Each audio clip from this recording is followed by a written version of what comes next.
అస్సలం వాలేకుమ్ నమస్కారం. ఎలా ఉన్నారు? అందరు బాగున్నారా? Welcome back to Sohel blogs. ఈరోజు అయితే న్యూస్ వచ్చేసి మంచి న్యూస్ అని చెప్పుకోవచ్చు. గత 2 వారాలుగా నడుస్తున్న మన ఇండియన్ యూపీ డ్రైవర్కి ఉరి శిక్ష అయితే ఇక్కడ సౌదీ గవర్నమెంట్ అయితే విధించింది కదా. దాని గురించి ఇప్పుడైతే మనం మాట్లాడుకుందాం. ఏమిటంటే సౌదీ గవర్నమెంట్ అయితే చెప్పింది, అప్పుడు ఎవరైనా మీరు ఏమైనా పిటిషన్ వేసుకోవాలనుకుంటే వేసుకోవచ్చని అప్పుడైతే చెప్పడం జరిగింది. దాని ముఖంగానే అతనికైతే ఇప్పుడు ఉరి శిక్షని కూడా రద్దు చేయడం జరిగింది. ఉరి శిక్ష నుంచి జీవితకాల ఖైదీగా అయితే ఉరి శిక్ష తీసి జీవితకాల ఖైదీగా శిక్ష అయితే విధించారు. అయితే 2వ పిటిషన్లో అలా జరిగితే 3వ పిటిషన్లో అయితే మీరు ఏమైనా ఆశిస్తున్నారా అన్నట్టు అడగడం జరిగింది ఒక వ్యక్తికి.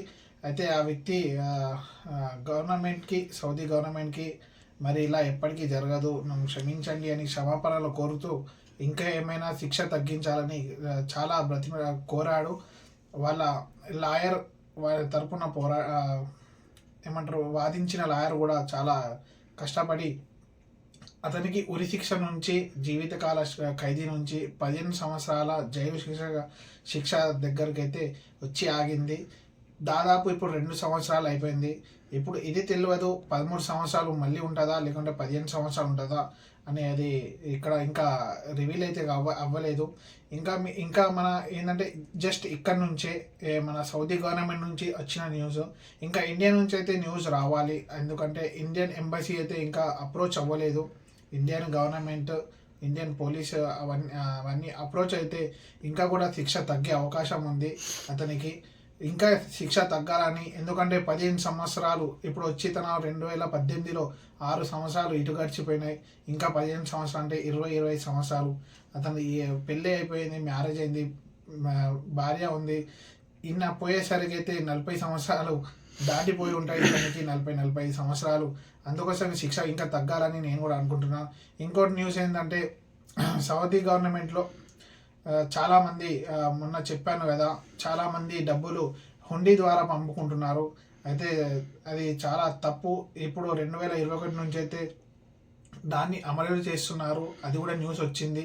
ఇంకో న్యూస్ ఏంటంటే సౌదీ అరేబియాలో 2034 ఫీఫా వరల్డ్ కప్ అయితే వస్తుంది. అందులో 15 ఇంటర్నేషనల్ ఫుట్బాల్ స్టేడియంలు అయితే తయారు చేస్తున్నారు. దానికి సంబంధించి వీసాలు కూడా వస్తున్నాయి. ప్రస్తుతానికైతే డైలీ 5,000 నుంచి 6,000 వీసాలు అయితే జారీ చేస్తున్నారు కేవలం బంగ్లాదేశీల కోసం. దాని తర్వాత ఇండియాకి వీసాలు జారీ చేయడం జరుగుతుంది. ఇంకా దాని గురించి అప్డేట్ రాలేదు. ప్రస్తుతానికైతే బంగ్లాదేశ్ వాళ్ళ గురించి అయితే అప్డేట్ వచ్చింది.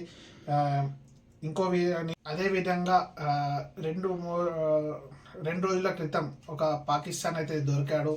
అదే కొకైన్ పట్టుకొని, అంటే డ్రగ్స్ ఏవైతే అంటారో వారికైతే మరణశిక్ష వెంటనే విధించేశారు. ఎందుకంటే అతను అమ్మడం జరిగింది. ఇతన్ని తెలియకుండా, మన ఇప్పుడు యూపీ అతను ఎవరైతే ఉన్నారో జాయద్, అతను తెలియకుండా ట్రాన్స్ఫర్ చేశాడు. అది వేరే వాళ్ళ తప్పు అట్లా అని దీనికి శిక్ష తగ్గించారు. కానీ అతనైతే డైరెక్ట్గా అమ్మడానికి ట్రై చేశాడు. దాన్ని ఇతరులకు చేరేదాకా చేశాడు. అందువల్ల అతనికైతే మరణశిక్ష అయితే వెంటనే విధించారు. నిన్ననే అతనికి తలకాయనైతే దాన్ని తీయడం జరిగింది. ఇలాగే ఇప్పుడు మరిన్ని వీడియోస్తో మీ ముందుకు వస్తా అని, వీడియో నచ్చినట్టయితే లైక్, కామెంట్, షేర్, సబ్స్క్రైబ్ చేయండి. ఇలాంటి మంచి వీడియోస్తో మళ్ళీ మీ ముందుకు వస్తా. అంతవరకు సెలవు, బాయ్, గుడ్ నైట్, అల్లా హాఫీజ్.